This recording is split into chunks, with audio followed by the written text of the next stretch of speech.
Hello everyone! In this video, I'll show you how to transfer money from Chime to Apple Pay.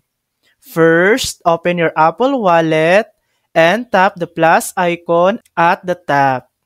Then select debit or credit card and tap continue.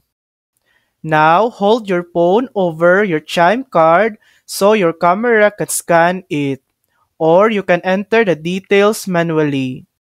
Once added, complete the verification process that appears on your screen. After that, open your Messages app and tap the Apple Cash icon in the toolbar.